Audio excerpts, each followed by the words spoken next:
What is going on, PMC fans? It's your boy Sheer Force, bringing you the top 5 plays for week 2, but I am not alone. We are joined by your boy Noivernnation. Hey, what is up, PMC? It's your boy Noivernnation, back again once again with these top plays. Yeah, so we're going to just bang these out real quick. There were some pretty good plays this week, and I hope you guys enjoy this video. Yep, make sure you hit that like button down below for us, and make sure you sub to all the coaches for the live battles that go up every Sunday. So make sure you guys do that as well. So let's dive in. All right, guys, we have the number 5 play coming from the Great Lake Greninjas and the Misty Drapions. So Gligar is obviously going to be switched out here, preserving it for later in the game, and Kyurem can easily take any hit that Starmie wants to dish out. So as you can see, it's going to eat this a Hydro Pump, and then with good prep, this is a Scarfed Kyurem, and the Ice Beam will be able to take this Starmie out. Now, an interesting play is made here as Dragonite will come in. Maybe you think the Multiscale can save it, or maybe she is actually Scarfed herself. You never know what the prep is, but the Ice Beam's going to come out from Kyurem and take Dragonite right out. So maybe she didn't realize that it was Scarfed, and now she has to bring something else in. So Staraptor comes in, so now you're thinking to yourself, oh, the Staraptor's Scarfed. No, it's actually not, and Kyurem's going to pick up a 3rd kill. So a lot of Mons were sacked here, and eventually the Greninjas will win this game. Yeah, it was definitely tough for the Misty Drapions after the Dragonite went down, because really the Multiscale should have saved it, but yeah. Yeah, maybe investment was not correct this week, and that Kyurem just tore a hole through her team. Yeah, it just came in and wrecked shop, finished the game off. Alright guys, coming in at the number 4 play, we have a play from the Dallas Manetrix going up against the Shinryu Pikachus. So it's pretty late game here, and he has put out a lot of damage on the team, and Excadrill is able to come in and get a nice kill on Goodra. Now, Charizard's going to have to Mega Evolve here and hope to possibly live another Earthquake coming from Excadrill. Maybe it is a defensive Will-O-Wisp set, we don't know, but the Earthquake's going to come out, and the Mega Charizard X is actually going to go down. So the late game sweep is in progress with Excadrill. There's just one Pokemon left, and that is the Jolteon. If it's Scarfed, the chances of any move it having taking Excadrill out are very low, but it is actually not Scarfed, and the Scarfed Excadrill will pick up this late game sweep, and the Manetrix will take the victory. Yeah, a certain Pokemon actually set up this sweep for Excadrill, which we will get at later. Alright guys, at number 3 we have a play from the Hamden High Dragons and the Mesquite Mesprits.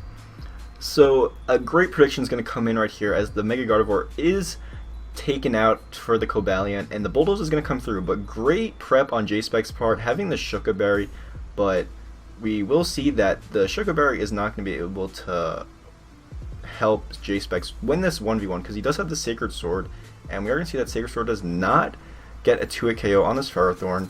So, J-Specs isn't really taming his horses that well and will not be able to get this kill, as the Bulldoze Ferrothorn will actually live this next Sacred Sword and pick up the kill on J-Specs' steed. And not bad prep at all from Mesquite, having a Bulldoze Ferrothorn, something not commonly seen. Not commonly seen just for the Cobalion, as a switch-in for the Mega Gardevoir onto the Ferrothorn. That was just great. That was great prep on his part. I like that play. They did not pick up the W, but it was still some great plays. Yep.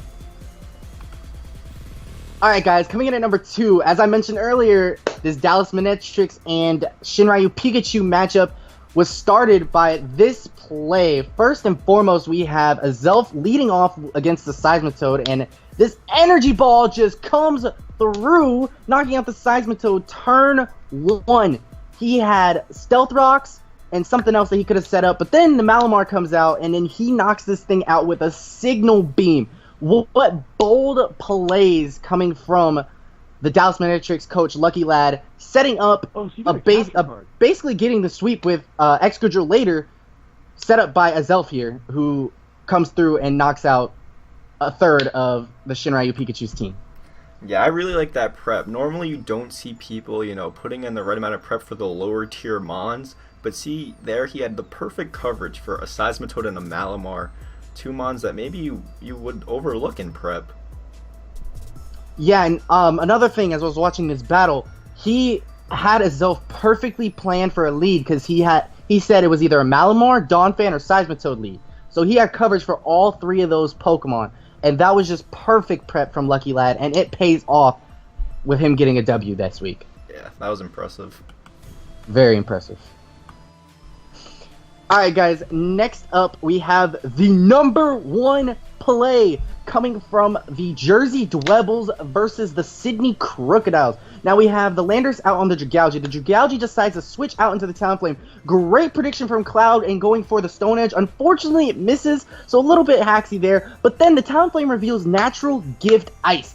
But then the Yachi Berry pops. It was just great plays from everywhere around this 2-play events, and then this Stone Edge decides to connect. It was just, whew, too much that was goodness in one complete play. mayhem, but great prep on both parts. That was crazy. It was definitely great prep. Great prep. Unfortunately, Cloud did not pick up the win because this Swallow legitimately wrecked his team. But great prep from both teams, and that was very worthy of the number 1 play this week. Yeah, so that's going to sum up our top 5 plays of the week.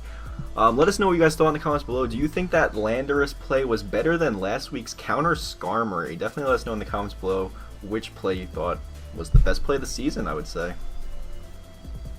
Yeah, we can run a best of the best ESPN style on this, but I definitely enjoyed that Landorus play. It was good prep from both parts. But make sure you kill that like button for us down below and show that some PMC hype for all the coaches. And if you did enjoy this top plays, make sure you tune in next week for week 3's top plays with me and Sheerforce. Yep, sounds good. I'll see you guys next week. Peace out.